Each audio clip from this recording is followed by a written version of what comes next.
अस्सलाम वालेकुम बच्चों, कैसे हैं आप लोग। बेटा जी हम अपनी लेक्चर सीरीज में चैप्टर 6 सीक्वेंस एंड सीरीज को डिस्कस कर रहे हैं।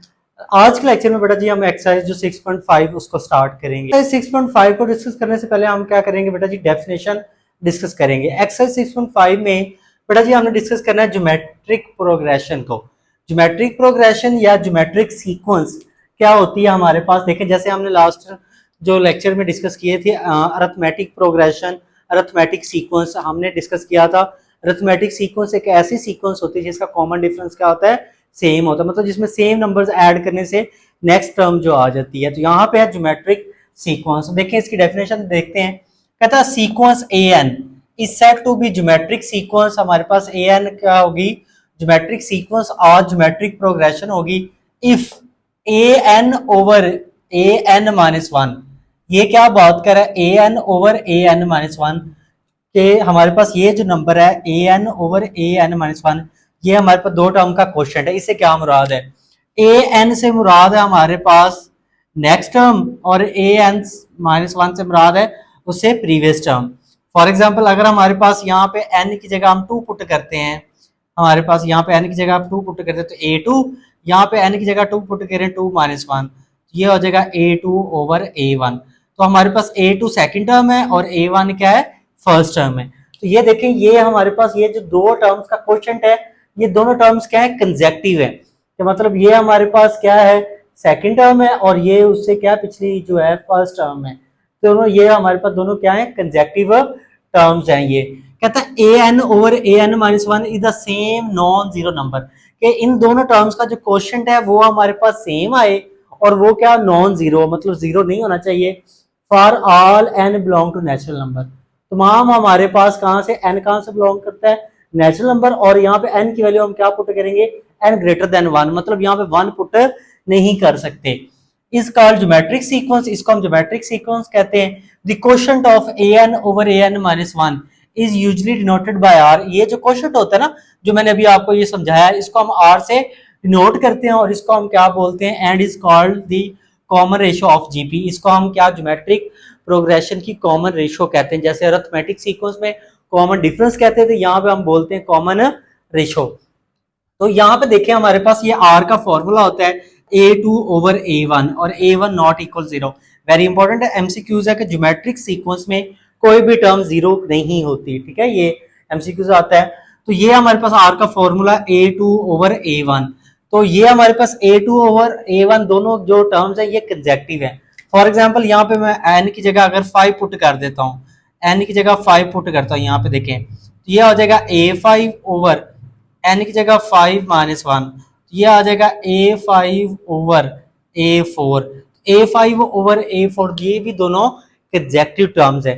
तो आर हमारे पास क्या होता है, रेशियो होता है बेटा जी दो कंसेक्टिव टर्म्स का। क्वोशिएंट होती है हमारे पास, इसमें हमारे पास ये सेकंड टर्म है और ये क्या है, फर्स्ट टर्म है, मतलब ये बाद में आने वाली और ये उससे पहले आने वाली। ठीक है, तो इस कॉल्ड द कॉमन रेशियो और आर का ये फॉर्मूला हो गया। अब देखें general term of GP, general term जो है ज्योमेट्रिक प्रोग्रेशन की, या जनरेटर ऑफ जीपी कह लें, nth टर्म ऑफ जीपी कह लें, वो हमारे पास ये है a n is equal a one r की पावर एन माइनस वन। ये हमारे पास ज्योमेट्रिक सीक्वेंस की जनरल टर्म है, जिसको nth टर्म कह लें, ठीक है, या जनरेटर ऑफ सीक्वेंस कह लें, क्योंकि जितनी भी हमारे पास ज्योमेट्रिक सीक्वेंस होगी वो यहाँ से जनरेट होगी। आई होप सो आपको डेफिनेशन समझ आ गई होगी। अब हम क्या करते हैं, एक्सरसाइज स्टार्ट करते हैं। एक्सरसाइज बेटा 6.5 का क्वेश्चन नंबर 1 है, कहता है find the six term of the geometric progression.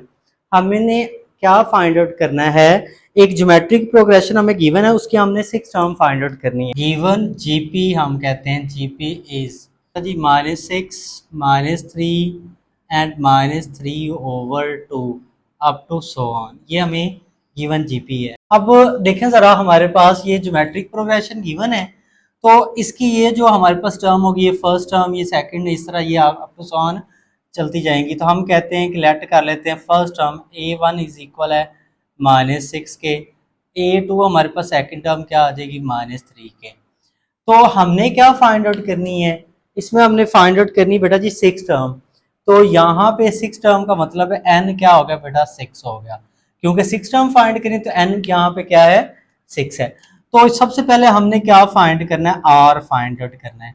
और हमें पता है जो बेटा जी आर का फॉर्मूला होता है वो बेटा होता है हमारे पास A2/A1 आ जाएगा। A2 -3 है, A1 बेटा जी -6, ये माइनस माइनस से कैंसिल, 3 और 6 को सिंप्लीफाई करेंगे तो आर बेटा जी आ जाएगा 1/2। आर की वैल्यू क्या आ गई बेटा 1/2 आ गई। तो हमें पता है जो फॉर्मूला होता है ज्योमेट्रिक सीक्वेंस का वो हमारे पास ये है, A n is equal A1 R की पावर n-1। तो यहाँ पे देखें ज़रा, एन की जगह बेटा 6 आ जाएगा, इज इक्वल A1 R की जगह हम क्या करते हैं, अभी हम n की वैल्यू पुट कर लेते हैं। यहाँ पे मैंने आपको एक बात भी समझानी है, वो समझनी है। n की जगह बेटा क्या आ जाएगा हमारा 6 - 1, तो A6 इज इक्वल आ जाएगा A1 R की पावर 5। अब यहाँ पे जो बात मैं समझाना चाह रहा था वो ये थी, जैसे हमने अरिथमेटिक सीक्वेंस में पढ़ी थी, अरिथमेटिक सीक्वेंस की जनरल टर्म ये थी an is equal A1 plus n-1 into D.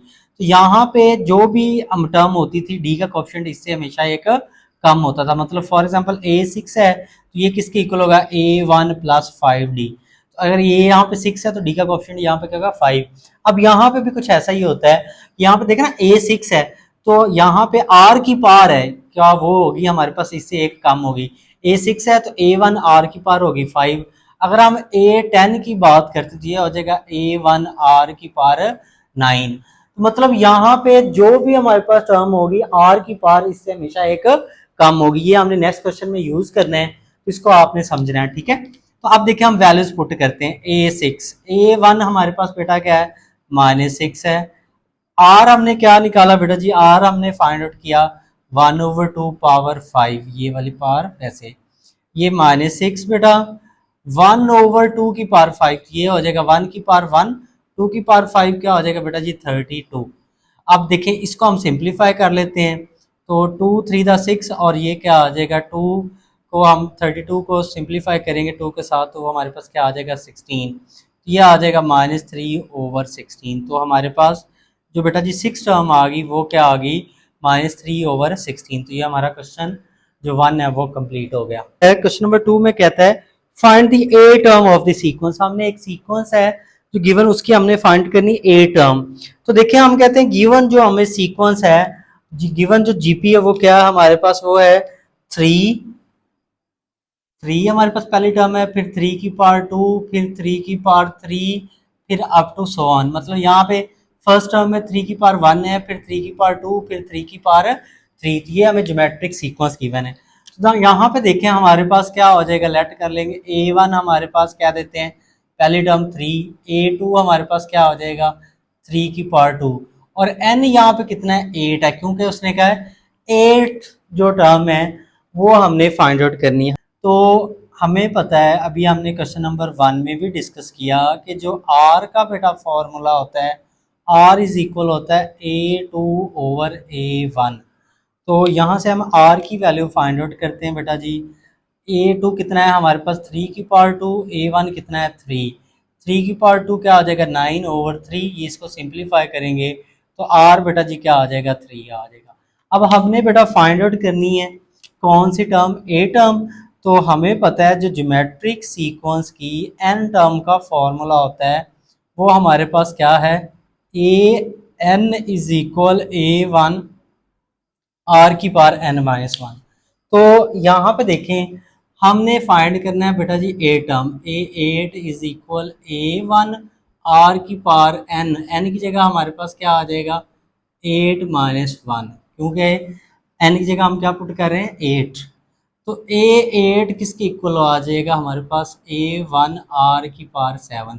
Again मैं रिपीट कर रहा हूँ यहाँ पे, ठीक है। यहाँ पे हमारे पास ए टर्म है, A8 फाइंड करा तो R की पावर इससे एक काम होगी, R की पावर क्या होगी 7 होगी, जैसे प्रीवियस क्वेश्चन में भी हमने डिस्कस किया। तो नेक्स्ट मैं क्या करूँगा, क्वेश्चन हम जब करेंगे ना उसमें डायरेक्ट वैल्यू लिखूंगा, तो आपको ये पता होना चाहिए, ठीक है। तो अब देखें A8, A1 की बेटा वैल्यू कितनी है वो है 3, R की वैल्यू बेटा क्या फाइंड की वो भी हमने 3 फाइंड की, पावर 7। A8 हमारे पास किसके इक्वल आ जाएगा, ये 3 की पावर बेटा जी 7 आ जाएगा हमारे पास 2187, इसको मल्टीप्लाई कर देंगे 3 के साथ तो ये आ जाएगा हमारे पास A8 आ जाएगा 6581। तो ये हमारा दूसरा क्वेश्चन कंप्लीट हो गया। अब यहाँ पे इस तरह मैंने 3 की पावर 7 ये लिख दिया और फिर 3 को मल्टीप्लाई कर दिया। आप डायरेक्ट भी लिख सकते हैं 3 की पावर 7 और ये 3 की पावर 1 क्या हो जाएगा 3 की पावर 8, उसका भी यही आंसर आ जाएगा। तब उस तरह भी ठीक है, इस तरह भी आपको समझ आ गई तो ये भी ठीक है। क्वेश्चन नंबर 2 हमारा कंप्लीट हो गया। नेक्स्ट जो बेटा हमारा क्वेश्चन नंबर 3 है। क्वेश्चन नंबर 3 में कहता है the nth term of the sequence. दो हमें सीक्वेंस गिवन है, देखिए हमारे पास ये जो सीक्वेंस गिवन है इनकी कहता है n टर्म क्या है, इक्वल है। तो दोनों टर्म्स सीक्वेंस के n टर्म इक्वल है तो कहता है n की वैल्यू फाइंड आउट करें। उसने हमें बता दिया है कि n टर्म इक्वल है और तो हमने n की वैल्यू फाइंड आउट करनी है। तो यहाँ पे देखिए हम कहते हैं गिवन दैट, देखिए हम कहते हैं गिवन जीपी इज, जो फर्स्ट ज्योमेट्रिक प्रोग्रेशन है उसको हम देखते हैं पहले, उसकी हम एन टर्म निकालते हैं, फिर हमारे पास दूसरी जो ज्योमेट्रिक प्रोग्रेशन है उसकी एन टर्म निकालते हैं। तो फर्स्ट जो जीपी हमारे पास है वो है 1 2 4 8 अप टू सो ऑन। हमारे पास A1 बेटा जी आ जाएगा 1, A2 बेटा आ जाएगा 2, और क्योंकि उसने कहा है कि nth टर्म इक्वल है तो यहाँ पे n इज इक्वल n होगा, क्योंकि n के बारे में उसने हमें यहाँ पे नहीं बताया। तो सबसे पहले हम क्या भाई बेटा फाइंड आउट करते हैं r। हमें पता है जो r का फॉर्मूला बेटा होता है वो होता है हमारे पास A2 ओवर A1। A2 हमारे पास 2 है, A1 1, तो R हमारे पास क्या आ जाएगा बेटा जी 2 आ जाएगा। अब देखें n टर्म का फॉर्मूला हम कहते हैं, ये जो पहली ज्योमेट्रिक सीक्वेंस है इसके हम n टर्म को नोट कर लेते हैं हमारे पास an से, ठीक है। an is equal A1 R की पावर n माइनस 1। तो यहाँ पे देखें हमारे पास क्या है an एज इट बेटा, A1 की वैल्यू कितनी है 1, R की वैल्यू 2 और होल की पावर n माइनस 1। तो an इज इक्वल हो जाएगा 2 की पावर n माइनस 1। ये हमने फर्स्ट जो ज्योमेट्रिक प्रोग्रेशन है बेटा जी इसकी हमने n टर्म फाइंड आउट कर ली, ठीक है। अब इसी तरह बेटा हम जो दूसरी हमारे पास ज्योमेट्रिक सीक्वेंस है तो हम देखें, हम कहते हैं गिवन जीपी इज, जो दूसरी हमारे पास ज्योमेट्रिक प्रोग्रेशन है वो क्या है 256 128 256 पहली टर्म, फिर हमारे पास है 128, फिर 1 हमारे पास क्या है 64 अप टू सो ऑन। तो इसकी हमने एन टर्म फाइंड आउट करनी है। तो यहाँ पे हमने A1 पहली टर्म को कह दिया था, A2 दूसरी टर्म को कह दिया। तो यहाँ पे क्योंकि ये फर्स्ट ज्योमेट्रिक प्रोग्रेशन थी, ये दूसरी, तो इसको हम कह देते हैं ये हमारे पास पहली टर्म है B1 वो आ जाएगा 256, दूसरी टर्म हम कह देते हैं बेटा जी B2 है वो है 128।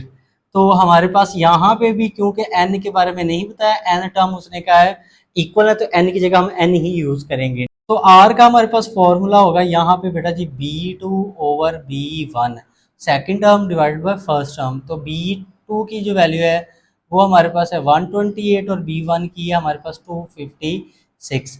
तो इसको हम सिंप्लीफाई करेंगे तो r बेटा जी आ जाएगा हमारा 1/2।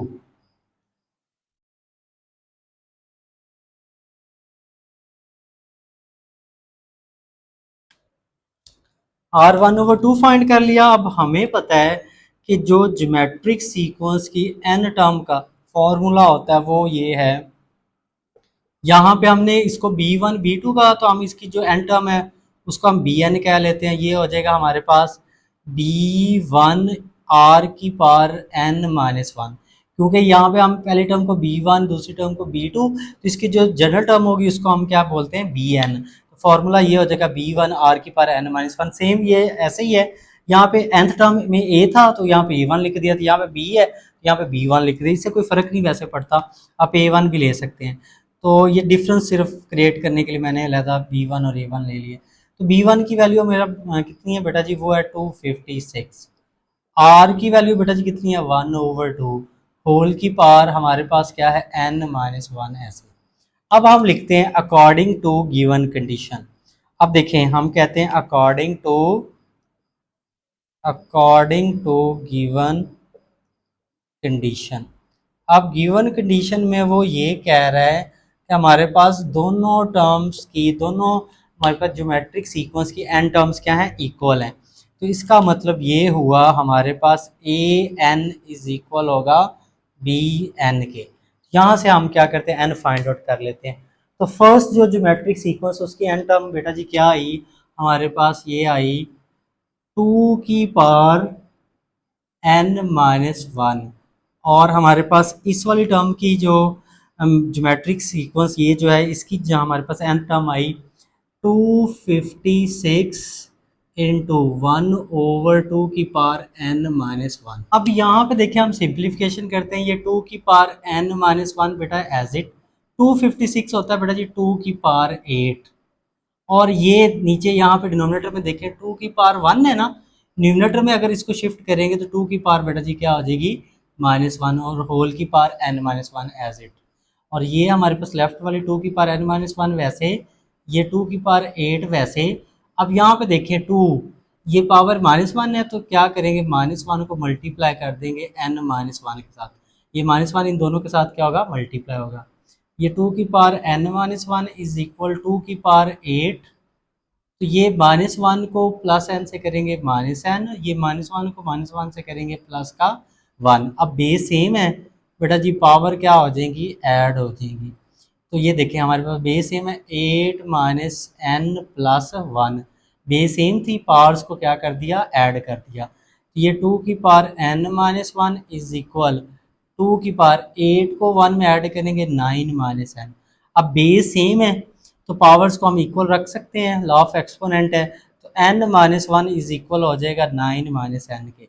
n वाली टर्म हम एक साथ कर लेते हैं, ये माइनस का n इधर आके प्लस का हो जाएगा, ये -1 राइट पे आके क्या हो जाएगा, प्लस का। ये हो जाएगा 2n इज इक्वल 10 और ये 2 हमारे पास राइट पे जाके क्या हो जाएगा, डिवाइड। तो हमारे पास n क्या आ जाएगा, 5। तो जब हमारे पास फर्स्ट सीक्वेंस की भी 5 टर्म हो, हमारे पास सेकंड सीक्वेंस की भी 5 टर्म हो, तो फिर उनकी n टर्म इक्वल होंगी, मतलब n इज इक्वल क्या होगा, 5 होगा। ये हमारा जो क्वेश्चन 3 है बेटा ये कंप्लीट हो गया। नेक्स्ट जो बेटा हमारा क्वेश्चन नंबर 4 है, क्वेश्चन नंबर 4 में कह रहा है find the first 5 terms of each sequence. देखिए पार्ट 1 में जो हमें सीक्वेंस दी गई उसकी फर्स्ट टर्म उसने दे दी है a1 243 और r दे दिया कॉमन रेशो 1/3। तो हमने इसकी फर्स्ट 5 टर्म फाइंड आउट करनी है। तो देखें बेटा जी हमने डिस्कस किया डेफिनेशन में भी कि जो ज्योमेट्रिक सीक्वेंस होती है इसकी जनरल टर्म का फॉर्मूला ये होता है an is equal a1 r की पावर n-1। तो यहाँ पे अगर मैं पुट कर दूं बेटा जी n की जगह 2 यहाँ पे, तो ये हो जाएगा a2 is equal a1 r की पावर n की जगह हमारे पास 2 - 1, a2 इज इक्वल हो जाएगा a1 r की पावर 1। 2 में से 1 माइनस करेंगे तो 1, तो किसी की पावर 1 हो तो लिखते ही नहीं है। तो a2 हमारे पास बेटा जी किसके इक्वल आ गया, a1 r की पावर 1। मतलब r की पावर इस वाले टर्म से हमेशा एक कम होती है। इस तरह अगर हम a3 की बात करेंगे तो वो हो जाएगा a1 r की पावर 2, क्योंकि यहाँ पे जब हम 3 पुट करेंगे 3 में से 1 माइनस करेंगे तो क्या आ जाएगा, 2 आ जाएगा। तो यहाँ पे इसी तरह अगर हम a4 लिखते हैं तो बेटा जी वो क्या आ जाएगा, a1 r की पावर 3 हो जाएगा। तो इसी को हमने यहाँ पे यूज करना है। आप लिखें वी नो डैट हमारे पास जो a2 होगा बेटा वो किसके इक्वल होगा, a1 इंटू आर की पावर 1। a1 हमारा बेटा 243, r है 1/3। तो इसको सिंप्लीफाई करेंगे तो बेटा जी a2 हमारे पास जो टर्म आ जाएगी वो क्या आ जाएगी, 81। इसी तरह बेटा a3 होगा a1 r की पावर 2। a1 हमारा 243, r हमारा 1/3 पावर 2।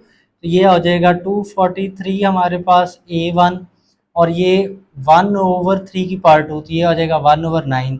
तो 243 को 9 के साथ सिंप्लीफाई करेंगे तो ये आ जाएगा 27। तो ये थर्ड टर्म बेटा जी आ गई। इसी तरह बेटा a4 हमारे पास होगा a1 r की पावर 3। तो a1 बेटा हमारा क्या है, 243, r है 1/3। 1/3 की पावर यहाँ पे क्या है, 3। देखिए इसको हम सिंप्लीफाई करते हैं, 243 1 की पावर जो मर्जी 1 रहता है, 3 की पावर 3 क्या हो जाएगा, 27। तो 243 को 27 पे डिवाइड करेंगे तो a4 बेटा हमारे पास क्या आ जाएगा, 9 आ जाएगा। इसी तरह हमारे पास a जो बेटा 5 होगा उसका फॉर्मूला होगा a1r⁴। तो a1 बेटा जी हमारे पास क्या है 243, r बेटा जी क्या है 1/2 पावर r 1/3 पावर 4। तो ये हमारे पास 243 वैसे 1 की पावर 4 क्या आ जाएगा 81। 81 को 243 के साथ सिंप्लीफाई करेंगे तो क्या आ जाएगा ये 3 आ जाएगा। हमने फिफ्थ टर्म फाइंड आउट कर ली। पार्ट जो 1 है वो हमारे पास कंप्लीट हो गया। नंबर 4 का पार्ट 2 इसमें देखें a1 हमारे पास है 579 और r है -1/2। तो हमने क्या फाइंड आउट करनी है बेटा जी फर्स्ट 5 टर्म। तो हमें बेटा पता है कि जो हमारे पास a2 बेटा किसके इक्वल होगा, a2 इज इक्वल हो जाएगा a1 इंटू आर। a2 हमारे पास इसके इक्वल है a2। a1 की वैल्यू बेटा जी क्या है 579, आर की वैल्यू है -1/2। तो इसको हम मल्टीप्लाई करेंगे तो a2 579 को -1 से करेंगे तो -579/2। ये हमारे पास बेटा जी आ गई सेकेंड टर्म। इसी तरह बेटा जी थर्ड टर्म a3 उसका फॉर्मूला होगा a1r⁴। तो a1 की बेटा जी वैल्यू कितनी है हमारे पास, वो है 579 और r कितना है -1/2 पावर 2। तो a3 बेटा जी हो जाएगा 579 और -1/2 की पावर 2 तो ये हो जाएगा 1/4। नेगेटिव की पावर इवन और नेगेटिव खत्म हो जाता है 1/2, 2 की पावर 2 क्या हो गया 4। तो a3 क्या आ जाएगा, इसको मल्टीप्लाई करेंगे 579/4। ये हमने थर्ड टर्म फाइंड आउट कर ली। अब इसी तरह हमारे पास बेटा जी 4 इज इक्वल होगा a1r⁴ के। तो हमारे पास a1 है 579, r है बेटा जी -1/2 पावर 3। तो a4 बेटा किसके इक्वल आ जाएगा 579, ये हो जाएगा -1/8, 2 की पावर 3 क्या आ जाएगा 8। तो a4 बेटा आ जाएगा, इसको मल्टीप्लाई करेंगे 1 से तो -579/8। ये हमारा a4 आ गया। सिमिलरली a5 होगा हमारे पास a1r⁴ के। तो a1 बेटा क्या 579 और r कितना बेटा जी -1/2 की पावर हमारे पास क्या है 4। तो 579 ये हो जाएगा 1/, नेगेटिव की पावर इवन नेगेटिव खत्म, 2 की पावर 4 क्या आ जाएगा 16। तो a5 बेटा जी आ जाएगा हमारे पास 579/16। तो ये हमने फर्स्ट 4 जो 5 टर्म्स थी फाइंड आउट कर ली और क्वेश्चन हमारा कंप्लीट हो गया। नेक्स्ट जो बेटा हमारा क्वेश्चन नंबर 5 है, इसमें कहता है find the 12 term of the sequence. तो इसमें हमने क्या फाइंड आउट करना है बेटा जी 12 टर्म फाइंड करनी है और हमारे पास सीक्वेंस क्या है 1 + आयोटा पहली टर्म है, 2 आयोटा दूसरी टर्म है और तीसरी टर्म है -2 + 2 आयोटा। हम कहते हैं गिवन हमारे पास जो AP है वो हमारे पास कुछ इस तरह है, वो है 1 + आयोटा 2 आयोटा हमारे पास -2 + 2 आयोटा अप टू 100। यहाँ पे देखें हमारे पास जो फर्स्ट टर्म है a1 बेटा वो हम कहते हैं 1 + आयोटा, सेकंड टर्म a2 वो है 2 आयोटा और n यहाँ पे क्या है वो 12 है, क्योंकि उसने कहा है 12 टर्म फाइंड आउट करनी है। तो हमने सबसे पहले r फाइंड आउट करते हैं। बेटा जी r का फॉर्मूला हमें पता है a2/a1। a2 है 2 आयोटा और a1 है 1 + आयोटा। तो r हमारे पास क्या हो जाएगा, देखिए आप इसको रैशनलाइज करते हैं 2 आयोटा ओवर 1 + आयोटा, इसके कॉन्जुगेट से 1 - आयोटा से मल्टीप्लाई 1 - आयोटा से डिवाइड कर देते हैं। न्यूमिनेटर को न्यूमिनेटर के साथ मल्टीप्लाई करते हैं, डिनोमिनेटर को डिनोमिनेटर से 1 + आयोटा इंटू 1 - आयोटा। ये r इज इक्वल हो जाएगा 2 आयोटा इंटू 1 - आयोटा। ये फॉर्मूला क्लोज कर देंगे 1 का स्केयर - आयोटा का square a + b into a - b। तो ये 2 आयोटा इंटू 1 - आयोटा और ये 1 का स्केयर 1 और आयोटा स्केयर क्या होता है -1। तो r हमारे पास बेटा जी किसके इक्वल आ जाएगा, ये देखिए 2 आयोटा इंटू 1 - आयोटा ओवर ये माइनस और ये माइनस क्या हो जाएगा बेटा जी प्लस हो जाएगा, ये 1 + 1 हो जाएगा हमारे पास। r इज इक्वल है 2 आयोटा इंटू 1 - आयोटा ओवर 2, 2 से कैंसिल आयोटा को मल्टीप्लाई करते हैं, आयोटा को 1 से करेंगे आयोटा, आयोटा को आयोटा से करेंगे आयोटा स्केयर, और हमें पता है आयोटा स्केयर किसके इक्वल होता है, -1 के। तो आर हमारे पास किसके इक्वल आ जाएगा, आयोटा, ये माइनस माइनस क्या आ जाएगा, प्लस, और ये 1 आ जाएगा, तो आर इज इक्वल हो जाएगा 1 प्लस आयोटा।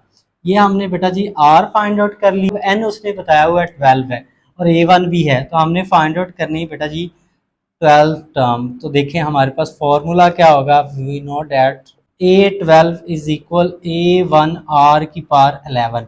ये हमने अभी प्रीवियस क्वेश्चन में भी डिस्कस किया कि यहाँ पे जो भी टर्म होगी R की पावर जो होगी वो इससे हमेशा एक कम होगी, ये 12 है तो R की पावर क्या होगी, 11 होगी। तो यहाँ पे देखें वैल्यूज पुट करते हैं, हमारे पास A1 की वैल्यू है बेटा जी 1 प्लस आयोटा, R की वैल्यू हमने निकाली 1 प्लस आयोटा, और ये R की पावर 11 थी तो इधर पावर 11 आ गई। अब ये देखें ये पावर 1 प्लस आयोटा की पावर 1, 1 प्लस आयोटा की पावर 11, बेस सेम है, पावर्स ऐड हो जाएंगी, तो 1 प्लस आयोटा की पावर क्या होगी 12, क्योंकि बेस सेम थी, इसकी पावर 1 और इसकी पावर 11, तो ऐड करके क्या लिख दिया 12। तो हमारे पास अब इसको हम लिख सकते हैं, ये देखिए A12 is equal 1 plus iota का स्क्वायर होल की पावर हम लिख देते हैं 6, क्योंकि 2 को 6 से मल्टीप्लाई करेंगे 12 हो जाएगा। तो देखिए इसको सिंप्लीफाई करते हैं, आप यहाँ पे फॉर्मूला ओपन करते हैं, A का स्क्वायर प्लस B का स्क्वायर प्लस 2AB, A की जगह 1, B की जगह आयोटा, होल की पावर 6। देखें 1 की पावर जो मर्जी 1 रहता है, आयोटा स्क्वायर किसकी इक्वल हो जाएगा -1 के, और इनको मल्टीप्लाई करेंगे हो जाएगा 2 आयोटा पावर 6, ये -1 प्लस 1 कैंसिल, 2 आयोटा की पावर 6, 2 की पावर 6 अलहदा, आयोटा की पावर 6 अलहदा, 2 की पावर 6 हमारे पास क्या होगा 64, आयोटा की पावर 6 को हम लिख सकते हैं बेटा जी आयोटा स्क्वायर होल की पावर 3, 2 को 3 से मल्टीप्लाई करें 6 होता है ना। अब 64 वैसे आयोटा स्क्वायर -1 आ जाएगा पावर 3, 64 नेगेटिव नंबर की पावर ऑड हो, नेगेटिव -1 है ना, -1 की पावर 3 है, नेगेटिव नंबर की पावर ऑड हो तो ये नेगेटिव खत्म नहीं होता, 1 की पावर जो मर्जी 1 रहता है, 64 को -1 से मल्टीप्लाई करेंगे माइनस का 64, तो ये हमारे पास क्या आ गई A12, हमने 12 टर्म फाइंड आउट कर ली, -64 आ गया, और इसके साथ ही हमारा क्वेश्चन नंबर जो 5 है ये कंप्लीट हो गया।